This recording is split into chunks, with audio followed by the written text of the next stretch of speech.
Good morning and welcome to the Prado Museum. We're here before opening to the public in room 62B for our weekly sessions in English. Thank you so much to our donors for making sessions like this possible. You can check us out. We are the American Friends of the Prado Museum, as well as our sister organization, Fundación Amigos del Museo del Prado. I'm really excited to talk about two paintings today, the ones right behind me. We have El Cid by Rosa Bonheur, as well as Lionesses and Lions, which is a process piece. She worked on both of them, and we'll get to talk about them a little bit today. So looking at this one first, El Cid, which was created in 1879 by Rosa Bonheur. This was purchased by one of her art dealers as a gift for the King of Spain at the time, Alonso XII. And when we look at it from far away, we can see it almost as if it's a photograph, right?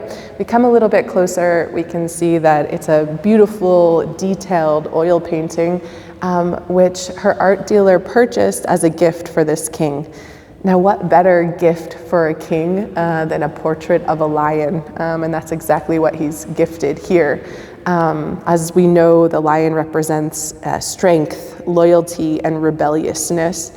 And so, as a symbol, as a gift for a king, very appropriate. Interesting as well to think about the name of this painting, which is El Cid. It's a reference to the sort of name as well as title of a sort of famous legendary knight of the 11th century in Spain. Now, Cid, the word, is an honorific that means sir, more or less, and it comes from Arabic, originally from the word Said, which comes from the term in Arabic al-Asad, which means lion. So many different layers in terms of the title of this piece, its symbolism, but additionally this kind of interaction between the Muslim world and the Catholic world that we see playing out here. Interestingly enough, Rosa Bonheur was calling this work on her own the Young Prince before it was named El Cid and gifted to Alonso XII. One thing that's interesting to look at this painting, right, we can look at it through the eyes of sort of a biological study of a lion itself, but Rosa's take on this work is more in terms of a portrait, right? So she's thinking about the individual lion, looking at all of the details of this lion as a being itself, and it tells us a lot about her intimacy with these creatures. Also interesting to think about, so this type of lion that we see here is the Atlas lion, which is native to the northern part of Africa, the Maghreb desert, which runs from Morocco all the way to Egypt. In this image, right, which she would have been painting not in the north of Africa, we see this orange light that would be common in that desert, this bright blue sky, and even some mountains painted in the background. So she's making an effort to place this creature in its natural habitat. Interesting to think about and to know about the Atlas lion. This lion is actually currently extinct in nature, so it doesn't live wildly in its native habitat anymore. The last known photograph of the Atlas lion out in nature living on its own was in 1925, so not too much later than when this painting was created. Now, thinking a little bit about Rosa Bonheur and her practice, we can move over to Lionesses and Lions, which gives us a lot of information about her relationship and her way of studying these creatures. As we look at each individual study, we can see that she begins thinking about the lines on the outside and the inside of the lion's form, and then taking another pass to think about light and color and how all of that is falling on the fur of the lions as they lay in different postures. Now, Rosa Bonheur was studying these creatures in real life, right? So she's seeing them in their sort of natural postures, their natural stances, the way that they related to each other.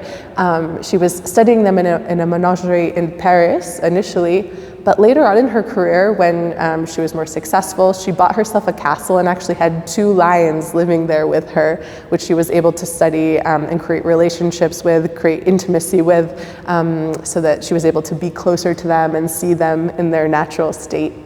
I think it's really interesting the way that she treats the postures of these lions. They are not sort of generalized biological studies, but rather she's looking at how they really are.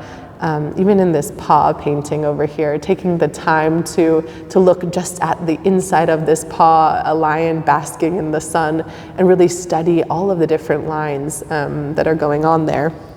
I have a quote of hers that I think is really interesting, thinking about this process of painting a lion in its sort of natural form, that I think anyone who's ever done a life study can relate to. She said, "I needed tireless patience. I had to start my studies over an infinite number of times before I could finish them, because if I started to observe the lion from the front, I barely started to draw its mouth, its eyes, or its mane when it seemed to take a malicious pleasure and suddenly turning its back on me while waving its tail in an ironic way." I think anyone who's ever had a house cat can relate to this idea of a feline sort of being defiant and on its own, deciding in a moment, even if you're doing a study of it, that it's going to leave the frame, leave its pose, and leave you there asking for more. In relationship to how these 2 paintings connect to each other, this portrait in the corner tells us a lot about where she landed with Elthid.